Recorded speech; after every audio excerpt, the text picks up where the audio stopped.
You are listening to the Teach Middle East podcast, connecting, developing, and empowering educators. Hey everyone, Lisa Grace here, welcoming you back to the Teach Middle East podcast, or welcoming you if this is your first time listening to the podcast. I always ask, where have you been? We've been going for 5 years now. We've got tens of thousands, if not close to 100,000 listeners by now, and you've been missing, people.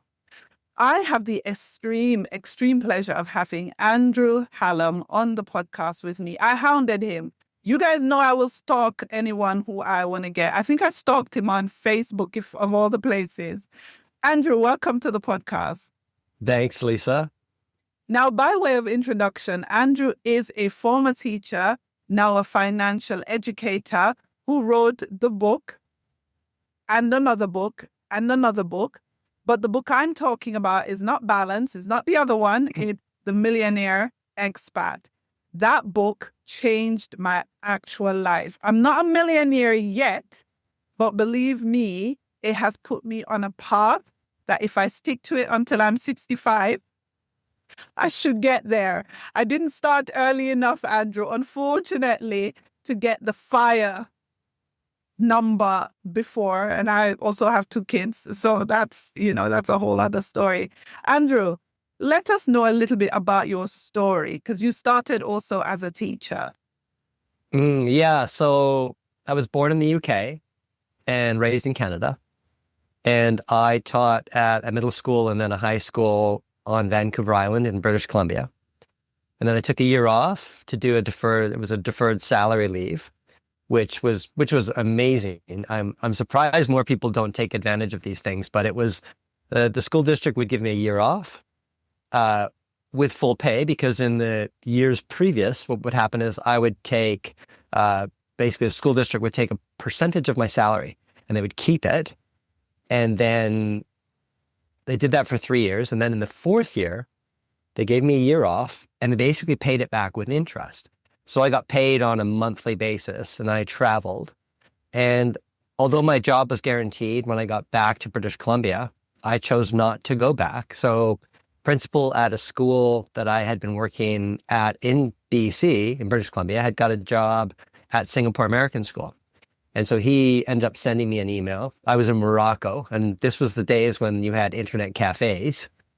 And I went into the internet cafe and I got an email from him. And he said, this international teaching gig is amazing, great professional development, great kids, really good pay. And so I ended up meeting the superintendent. I ended up in Boston, and then ended up working at Singapore American School from 2003 to 2014. And that's where I met my wife, who's a Spanish teacher. She was teaching Spanish there. And then in 2014, we thought we would take a year off to travel. But then, my wife said to me, well, if we take a year off, halfway through that year, we're going to be applying for jobs for the following year. So why don't we take 2 years off? So we figured, okay, we'll take 2 years off. And now 2 years has extended to, I guess, 12. And so you'd mentioned that I'd written some books. So this was a major incentive for writing these books was, first of all, I had two careers running concurrently. One was, of course, I was a public school teacher. And then what I did was, when I was in Canada, I was writing for a finance magazine called Money Sense. And it was the most popular finance business magazine in Canada at the time. So it was a really cool thing to be writing articles for them. And then when I moved to Singapore, and I would see that there would be certain financial service companies that would come to the school, and they weren't as bad as the ones that come to the Middle East. If you've had one that's come into your school and you're in the Middle East, you're dealing with absolute snakes, absolute vermin, bottom of the barrel. These weren't as bad, but they were and had hidden fees associated with the product such that you were going to be missing out on a massive overall potential for your retirement portfolio, given the hidden fees that would compound over time. So I wanted to educate the faculty and help in ways. So I put on an after school workshop, and there were a lot of people that attended, a lot of people. So I thought, well, this is pretty cool. And then I decided I was going to buy a bunch of books for people. So I went down, this is before I'd written a book. So I went down to a local bookstore, and at the time I bought the Little Common Sense Guide to Investing. It's a John Bogle book. And I thought, now this is the simplest book that I could find, and I'll buy, 50 of these things and bring them to the school and basically say, hey, they're in my classroom on a table at the back. They'll be there the whole day. The door is open. Anyone just come in and grab it. Come and grab the book. And they were gone within like an hour and a half. They were gone, which was pretty cool because I think I put the email out at like 7:30 in the morning. And then I thought, well, that was super cool. And I felt good. And I think as educators, that's probably one of our prime directives is we want to teach, we want to help. So I went down to the bookstore the following week, and my wife just thought it was crazy. That I had read, I had read more than 450 personal finance books by the time I was 35. And so most of the books that were in that bookstore I had read. And so I wanted to pick a series of what I thought were really well communicated books that were clear. So I ended up picking up about 12 different titles, 12 different books, basically explaining the same premise that was in the previous book. And these were written by 12 different authors. And I spent a couple $1,000s in that bookstore buying a whole bunch of these things. And I did the same thing, put them in the classroom, stuck them in the back, sent out an email at 7:30, and they were gone within an hour. And I realized, wow, people are really hungry for this. But then I wanted to see okay, sort of a month later, what was the level of understanding? And so I had a book. I decided to have a book club, and I had it after school in my classroom, and there were probably about 40 teachers that showed up, which was pretty amazing. I had to bring in desks because we didn't have 40 desks in there. So it was jam-packed. And I asked the teachers, okay, so did you understand the books? Were they clear? And everybody nodded and said, yes, they did. But then, often if we do that with our students, they might do the same thing. And then so I started to ask some questions. And I soon found that, and in these books too, I'd created glossaries for terms that I thought might be complicated, especially with that first batch of books. I created a glossary in the back, and I typed it, and I'd paste it in the back of all of those little books. So what this term means, put it into language it should be put into in the first place. And I realized there were massive gaps. Then people got really honest with me. They're like, well, this part I didn't understand, and that part I didn't understand. And so that night I was talking to my editor at Money Sense magazine, the Canadian magazine in Canada. I was still writing for them. And I said, Ian, I've spent so much money on these books, and I don't think people really got it. And he said to me, well, you got one option then. Write your own book and then use these people as a test. Use people who have never read a finance book of any kind. And so that's how I ended up writing, or what I did when I ended up writing Millionaire Teacher, was I thought, okay, I'll write this. That's not the title that I chose. It's the title that the publisher chose. I would have preferred something much more humble, but it worked out really, really well. So I would write a chapter, and I had loads of volunteers who hadn't read any of those finance books even that I'd sent out, and people were keen. And it was really great just to get a real grip on what people understood and tried my best to write it in language that was really clear. And, some of you listening may think, oh, okay, so you dumb it down. It isn't dumbing it down. If you can write something clearly, if you're a good, clear writer, you can explain anything. It's not dumbing it down. It's actually bringing it up. It's making it better writing. Academic writing is garbage. It's garbage writing, because the ultimate purpose of us when writing is to communicate ideas and concepts, whether they're complex or whether they're simple. It's to communicate ideas and concepts. And if we lose people we just haven't done a good job in that writing process. And I needed the people to help me do that. I wasn't able to do that on my own. I actually needed my colleagues at Singapore American School to help me do that because I wasn't capable of doing that. So they actually helped me elevate the writing instead. So yeah, that was sort of the genesis for this whole movement. That, and of course, then there were loads of people that wanted me to speak about this. And so then during our 1 year off, 2 years off, 3 years off, it just ended up extending into invitations to come and speak at businesses, speak at schools. And so that's what we've been able to do since then. It's been a really cool, rewarding 12 years. It's interesting that you didn't even set out to do this, because sometimes when you see the books, I've read the books. I've read Millionaire Expat. I've read Millionaire Teacher. I haven't read Balance. I've seen it though, but I haven't read it yet. I don't know if it's available. Is it out yet, Balance? Oh yeah. It's been out since 2022. Actually, quite a few teachers would actually have a copy because Sarwa, that company in the Middle East, Yes. financial services company, they bought 7,000 copies of Balance and they donated them to teachers that work for the GEMS network. So they basically went to every GEMS teacher who worked in the Middle East in 2022. Oh, that's interesting. I saw the title, but I didn't buy it. I don't even know when it came out. But that's on my list. I will get that for sure. My question is, when you were thinking about writing this book, what were you hoping that it would do for, I'm talking about Millionaire Expat, because you wrote Millionaire Teacher first. So let's go up to Millionaire Teacher.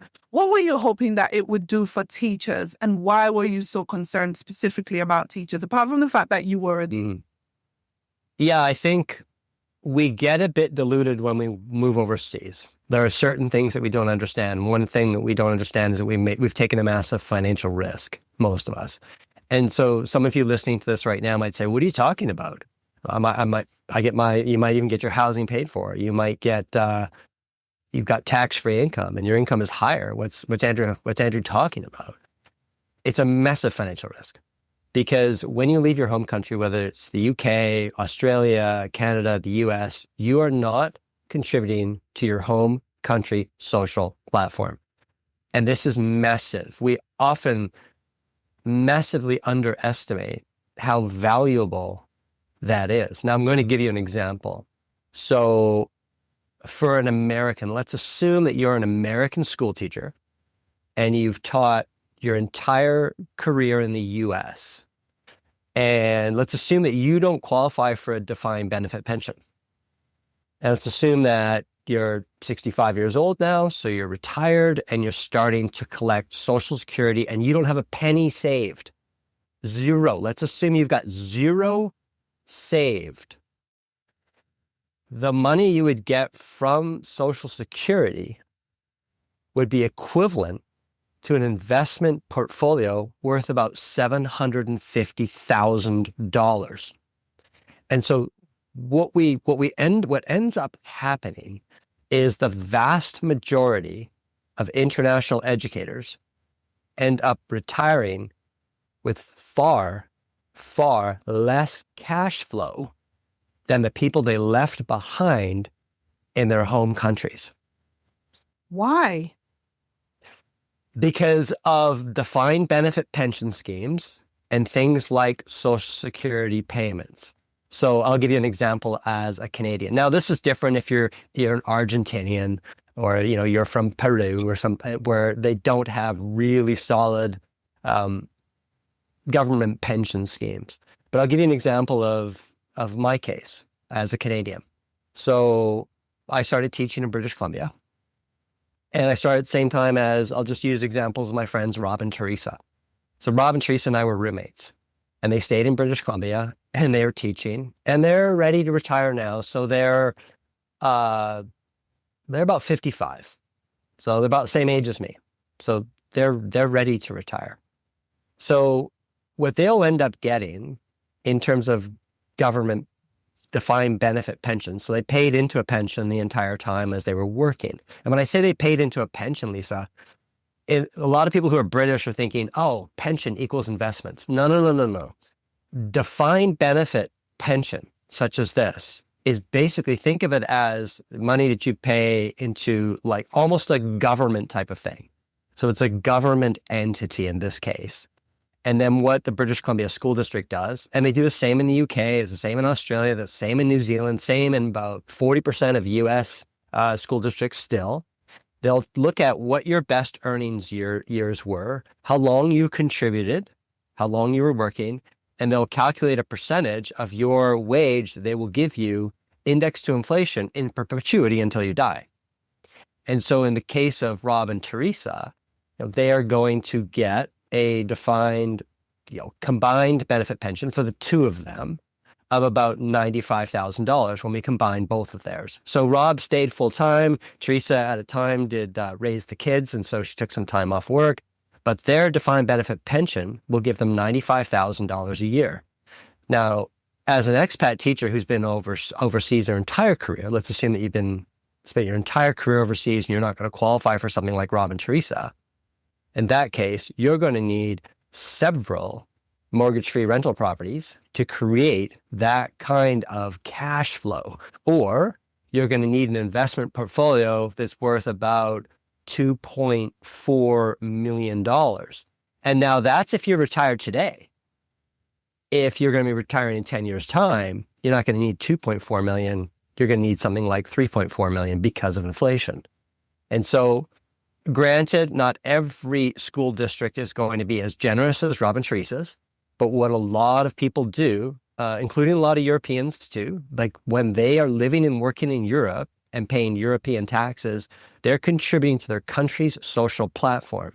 They will get money back. And people often dramatically underestimate how much money they'll get back. So they teach overseas and they may be really proud of how much they've actually saved for their retirement.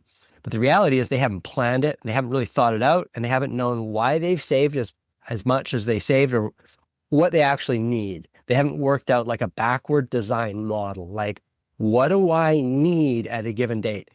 This, if you're listening to this right now and you haven't done this, this has got to be your first task. Like you've got to do this week. Otherwise, you're operating in a total vacuum. And I do know that we've done studies where each year, a friend of mine, Jeff Devins, and I, we've sent out, and many of the people listening to this have actually filled out our financial preparedness study.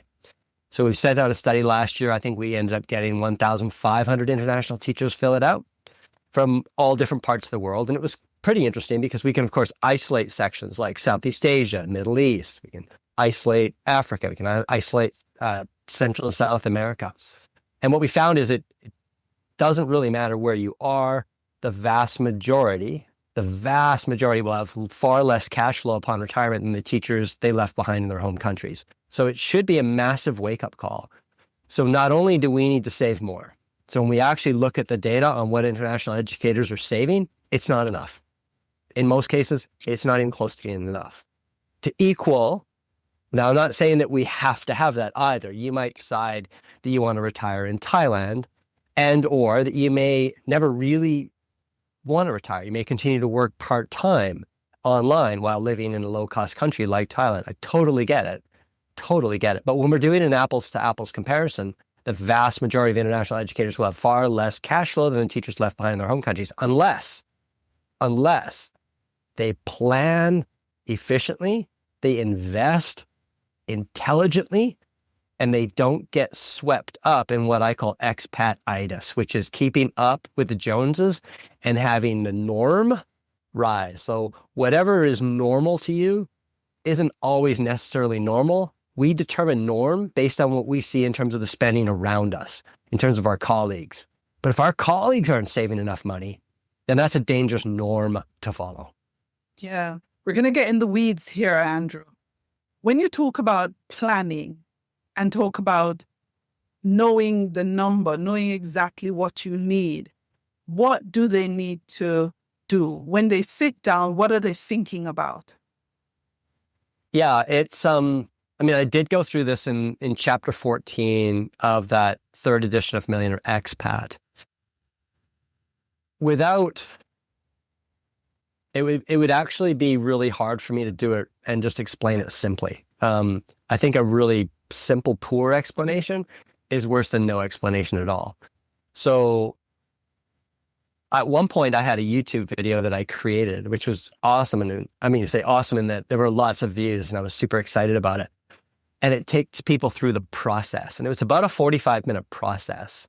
So, I mean, it brings in all kinds of special factors like, have you contributed to a defined benefit pension? Did you work in the UK for a certain number of years? And how much money will you get on a monthly or annual basis? You can go to these government sites and you can actually see it. And it will be a post-inflation number. So it might look kind of impressive, but it might be like, this is what you'll get in the year 2042. And so you have to be a little bit careful about that. So it's going to look much better than it actually is. So you're going to have to mentally shave a portion of that off. Likewise with Social Security for Americans, you can actually go to a government site and you can see, okay, what will I be entitled to if I retire in X year? We have to figure out, like, what is it that we could actually be living on? And are we going to have a mortgage? Are we going to be renting? Where are we going to be living? And that's why if anyone gives you a number and a super simple explanation, walk away. There's no number for everybody. It all depends on you, your lifestyle, when you're going to choose to retire, and what additional benefits you'll get from what might be Social Security, might be a defined benefit pension. It might be real estate. You might have 2 or more properties. And so they're going to produce cash flow. So I did my best to go through that process in chapter 14 of Millionaire Expat. And it's the first thing I do when I go into a school is we go through this process step by step. Simple solution for now, if you haven't read that book, save as much as you freaking can. But we don't just save, right? Because I read the book 3 times. We don't just save. What do we do? And talk specifically to the people who are starting late. And listen, my listeners know I'm fully transparent. I came out here in 2010. I came out here with my good friend. I can't call her name, but if you know me, you know we're psyche interim. She got bamboozled into one of the schemes by a particular finely dressed gentleman in a suit in Dubai. And I didn't take it up. But I didn't do much better than her. So I can't even say, oh, she got bamboozled. I didn't. Haha. No, I wasn't investing. I was simply saving. So I was good. And I was sending money back home into my savings account, which was earning me peanuts. And full transparency, I didn't start investing until I read that book. And that is just full transparency. I didn't know what the whole shebang was because I was always taught to save. And my family are very much big on property. So I had rental income and rental properties, and I still do, because that's what they taught me. And you can't learn what you don't know. It was when I read the book, I was like, oh, ETFs, ooh, stock market, the hell is that? Okay, got to go figure this out. But I was already in my 40s. So it's not just about saving. What should they be doing? Give them...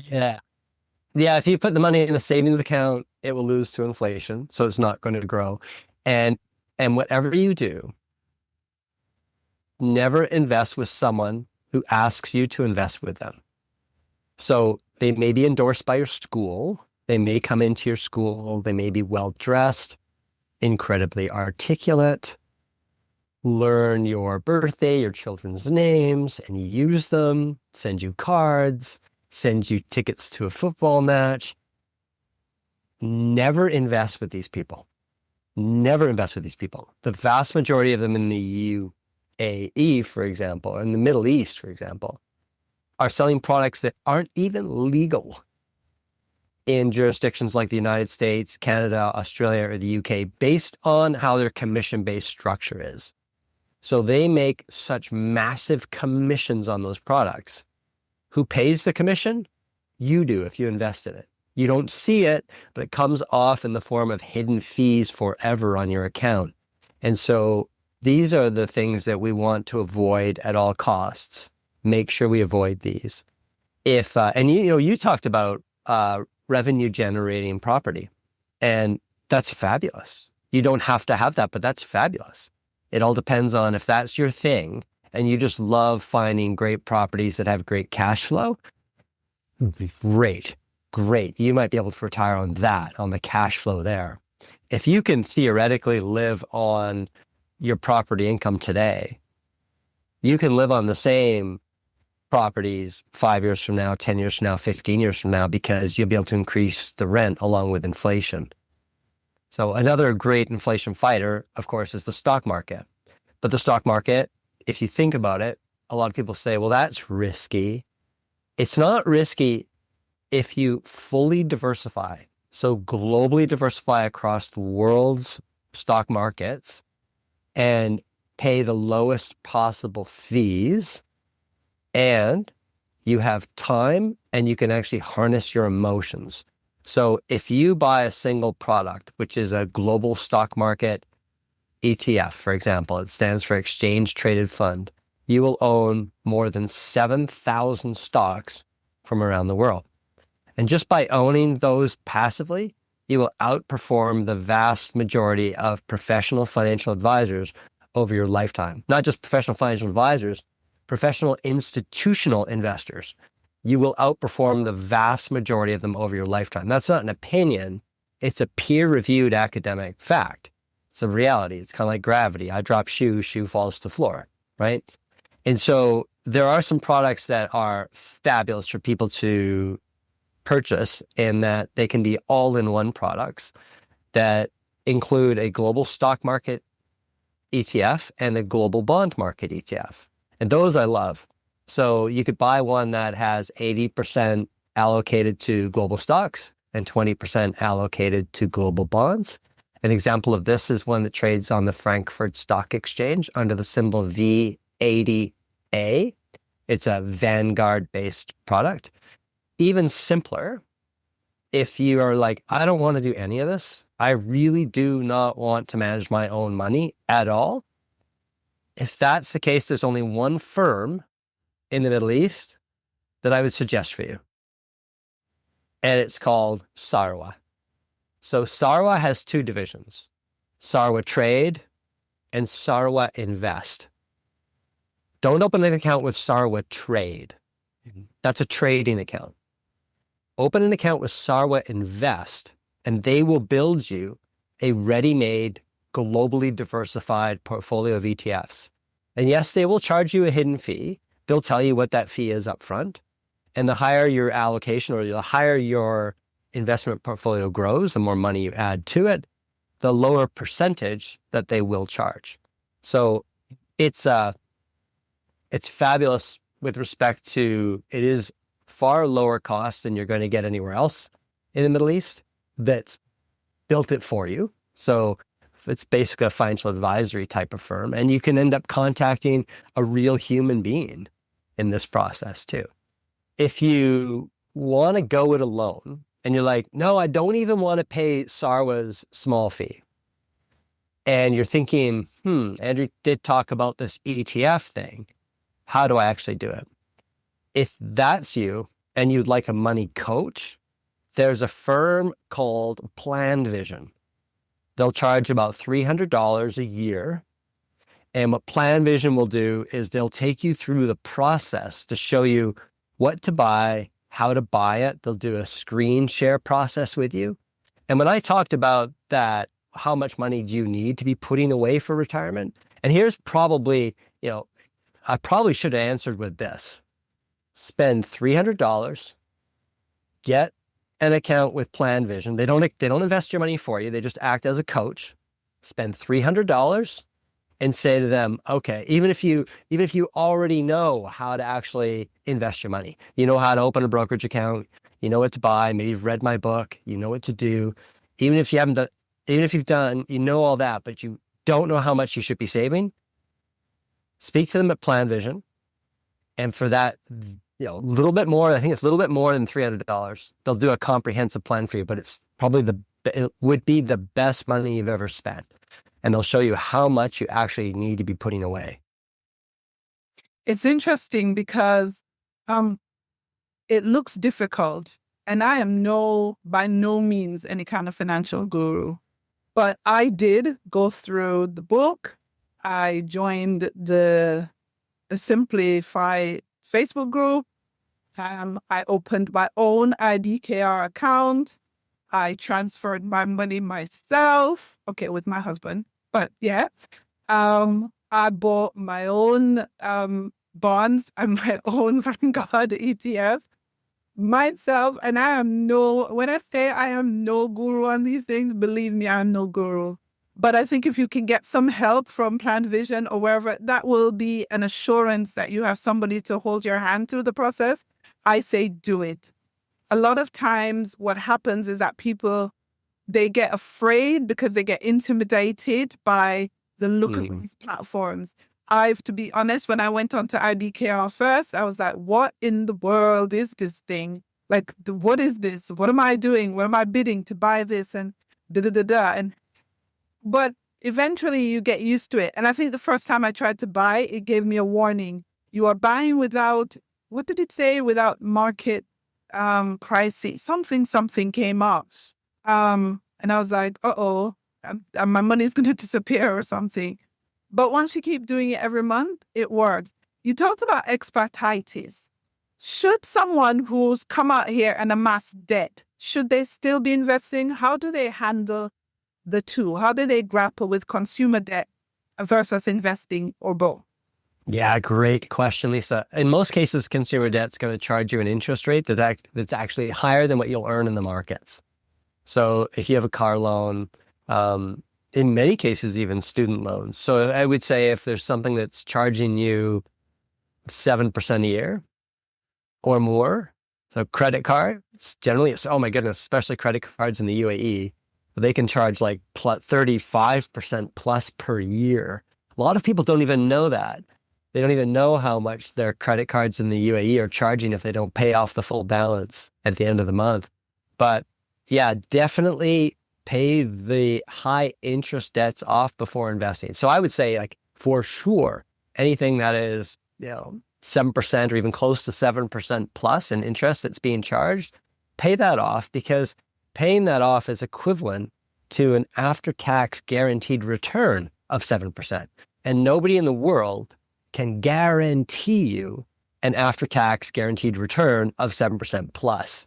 So yeah, certainly do that. Pay that off first. If it's a mortgage on a home and it may be charging you 5%, then that's up to you. You can decide, well, that's not as much. Plus, unlike a retail purchase, a home is an appreciating asset. So that's better than you borrowing a bunch of money to buy a bunch of clothes and paying interest on that. In that case, now it's entirely up to your comfort level. But what you might want to do is say, okay, let's say you have, $3,000 that you can invest each month, but you also have this mortgage.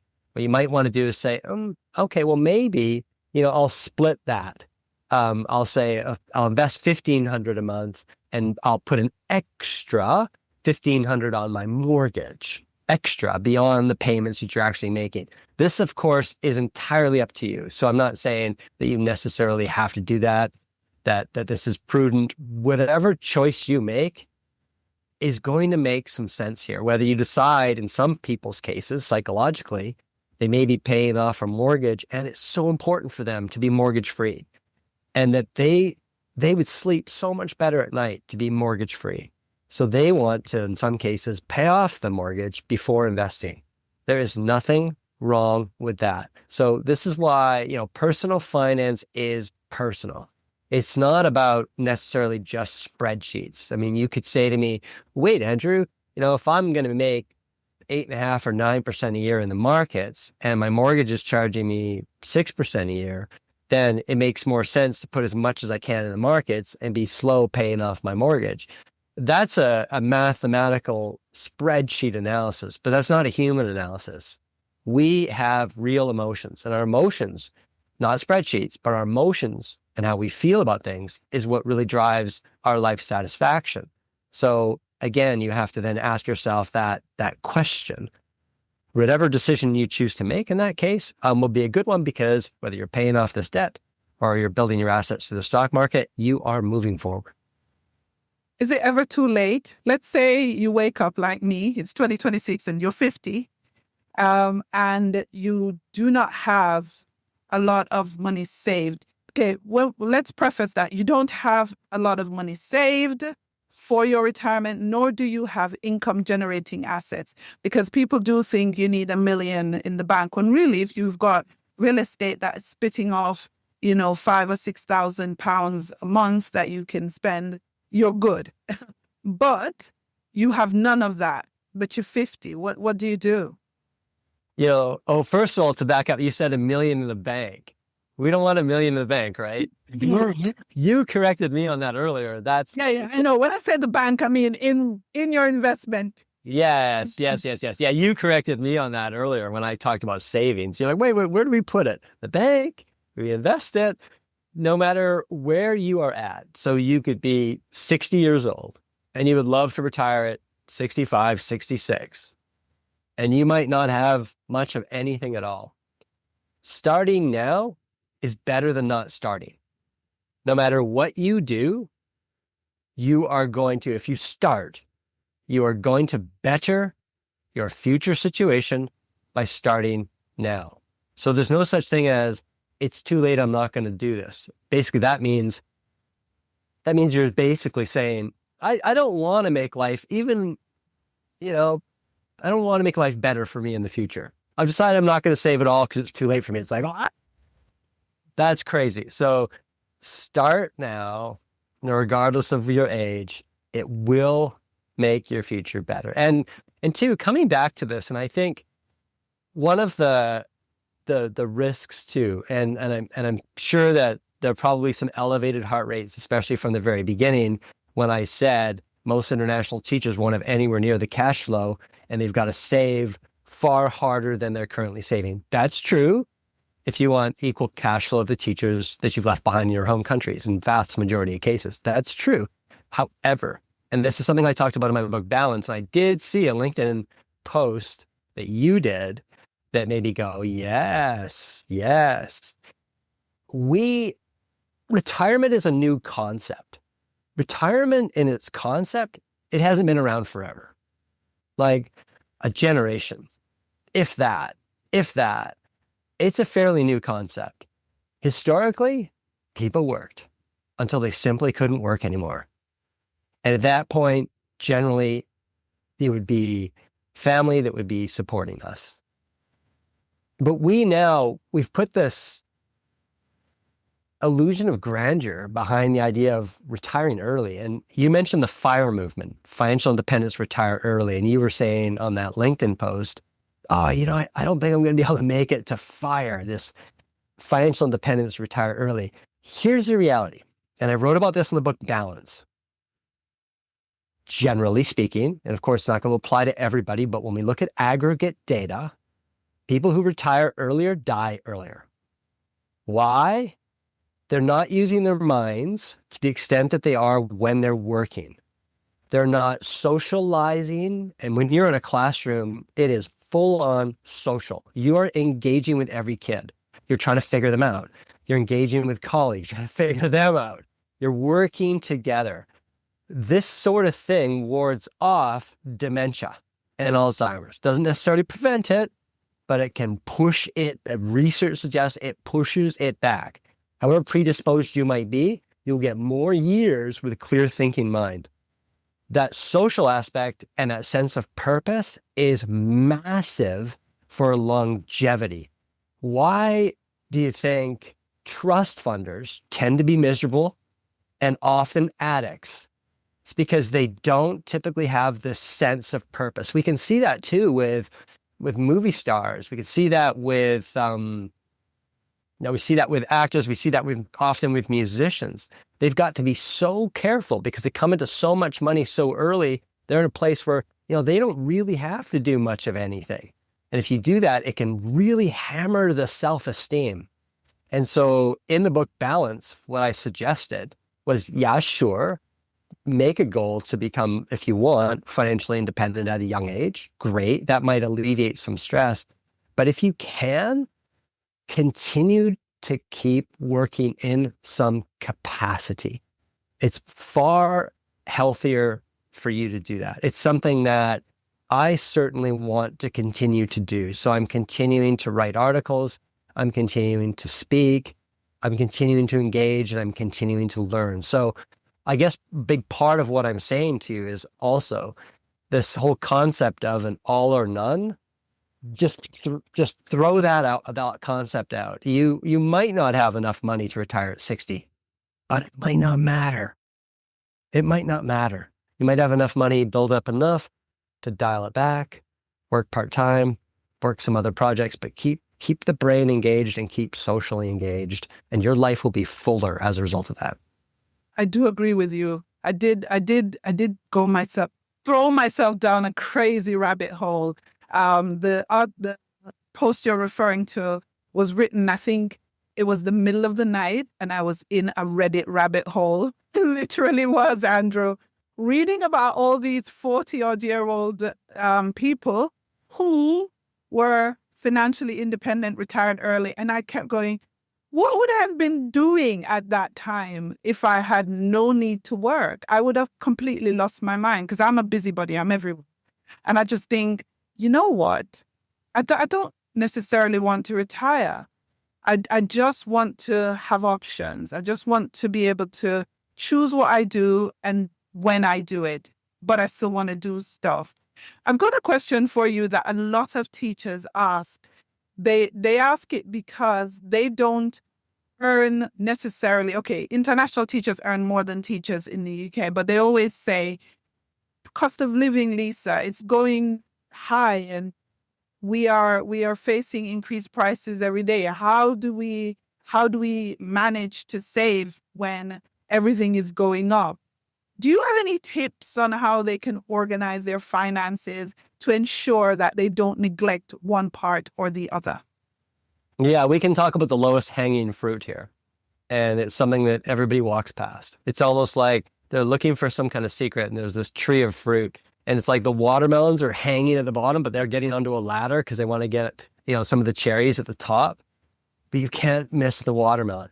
So every teacher, every professional, everyone with a job should track every penny they earn and every penny they spend.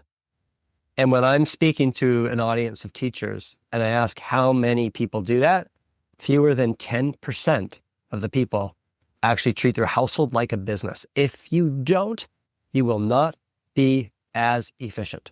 No matter how efficient you might be, you will be more efficient. And most people aren't that efficient with their household spending.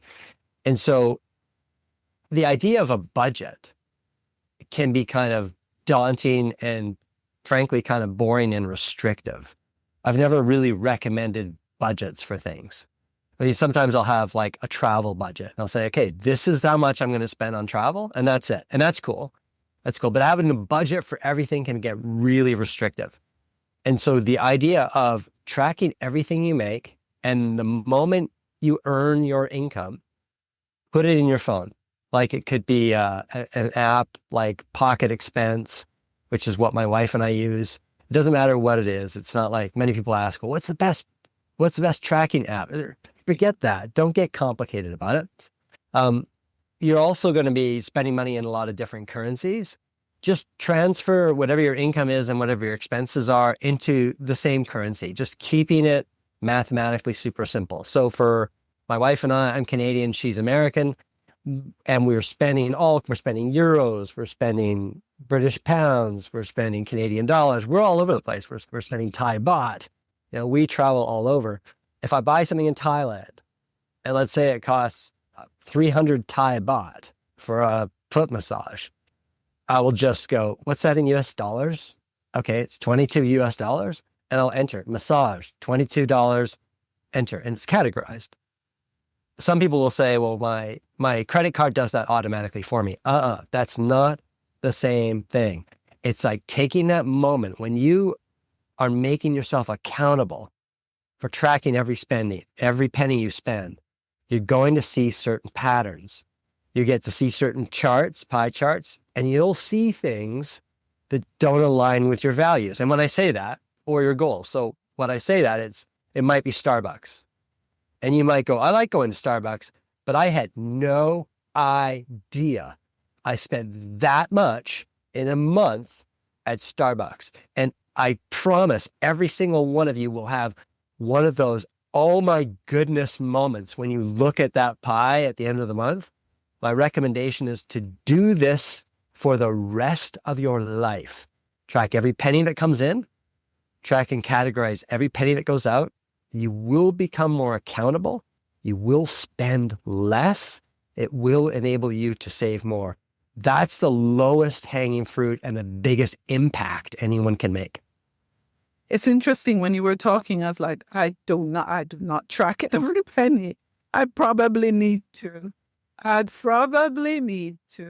should. I think what happens is we sometimes don't want to see.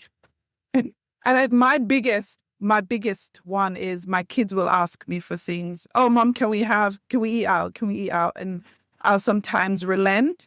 And I think if I tracked it, I probably will be able to turn the tracker around and show them and go, because they're teenagers. I'm like, do you really think that we should be spending this? Because I've got them on board now. I show them, listen, this £100 that we're using to buy these Jordans or whatever, in 5 years' time, if we were earning 8% compound on this, because you already have trainers, boy, this will become £300, or in 7 years it would have doubled or whatever.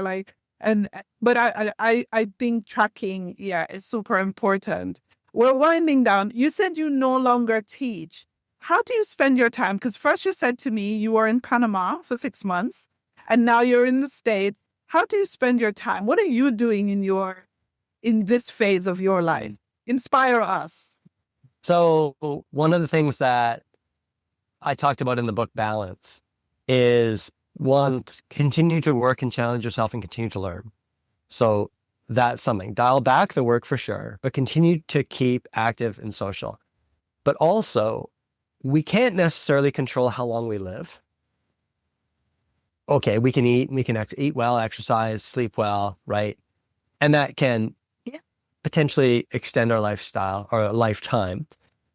But we can control our perception of time by creating alternative stimuli and challenging ourselves in different ways. So I'll give you just a super quick example of the perception of time. Let's assume that you travel somewhere, you have 4 days, and you travel somewhere you've never been before. And you're not going to resort and laying around in a chair and just, drinking and laying by the beach that entire time. Let's assume that it's legitimately something really different. So you're going somewhere and you're immersing yourself in that culture.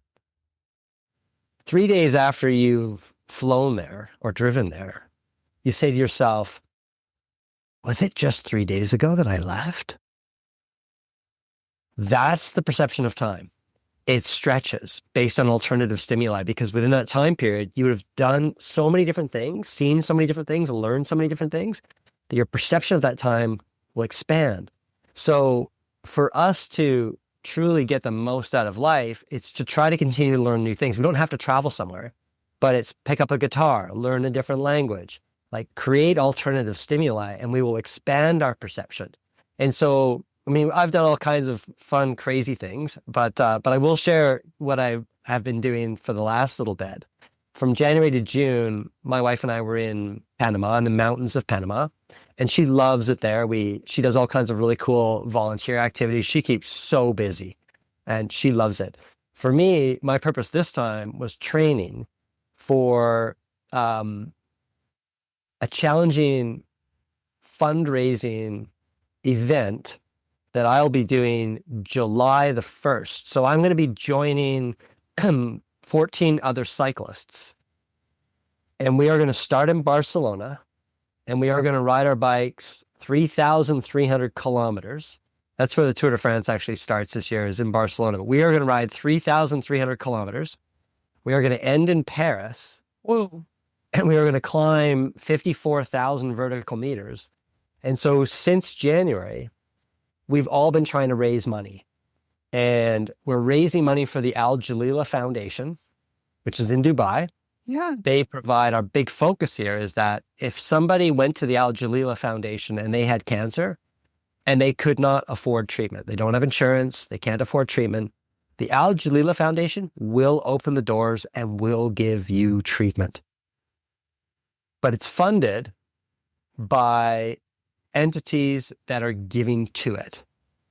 And so we have made this our mission to try to raise, I believe our goal has shifted because I think it was met and it's been pushed upwards.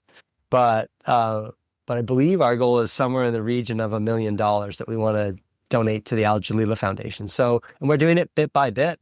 I've actually put out like on LinkedIn that I'm available to do financial talks for schools or businesses. And so I was charging $2,000 and the money, well, essentially it was just having them send the money directly to the Al Jalila Foundation. And so on my end, I've raised $57,000 since January. A lot of big corporate donors too. So obviously they really push the donations upward, which is fabulous. But yeah, that's the sort of thing that I love to get into. It's going to be a super hard challenge, Lisa. Like, oh my goodness, I've had to train really, really hard from January until now.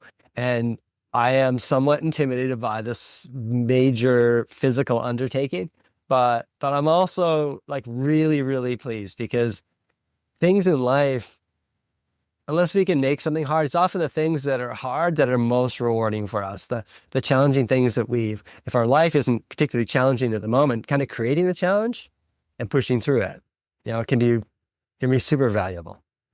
That is amazing. Listeners, do you still have a link that we can share? I'd love for our listeners to donate. I will donate, and I'm sure many of our listeners will donate. The Al Jalila Foundation is a fantastic charity here in the UAE, and anything that we can do to help, we'd love to be a part of that. That is so interesting. I was just kind of, because I've been to Barcelona, I've been to Paris, and I was just trying to map, I'm like, I would not, I would give them money and I would pray for them and send them all the good wishes. I would not be cycling that far. Wow. That is really, really amazing. But distance is one thing, but it's the elevation, because what we've done is we've tried to find the most challenging routes. So we're doing up and over the Pyrenees, a whole bunch of different climbs, the Southern Alps, a whole bunch of different climbs. So we're trying to get to 54,000 vertical meters of climbing, which is just over 6 times up Mount Everest from sea level. That is amazing. So now that you have the time, do you often do things like this? I mean, how do you spend your time not trying to, restrict your own oxygen? Yeah, I do things. I do some crazy fun things. I try my best to do some crazy fun things and balance that with work. Yeah. Yeah. So if schools want to reach out to you to maybe do talks, are you still open to maybe coming over? This podcast will go out, I think, in another week or two. And so it will still be June. And schools will be planning for their back to school, for their induction weeks and stuff like that. Are you still open to people inviting you over to speak? Yeah. So like for the following school year, yeah. So I'll be speaking at Aigon College in Switzerland in October.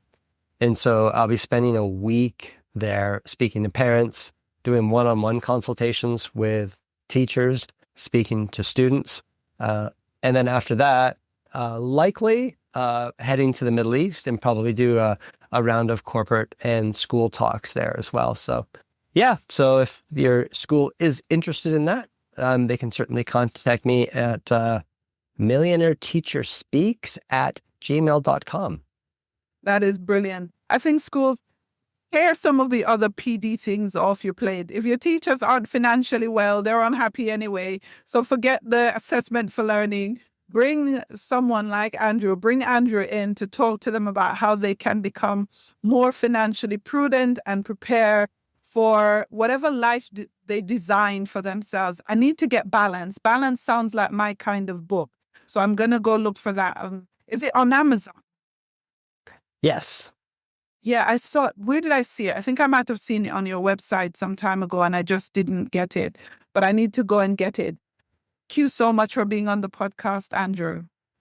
Oh, my pleasure. And if you are interested in somebody locally to help you through a process, because I mentioned Plan Vision, but there's a woman named Blair Hoover who lives in the UAE. She's a former teacher, and she did live in the UAE. She's now in France. Apologies, but she'd be very familiar with the UAE, and she's also somebody you could use. So instead of if you want to use Plan Vision, you could use Plan Vision, or you could use Blair. Last name spelled Hoover, first name Blair. So she does a lot of consultations with expats as well. Okay, brilliant.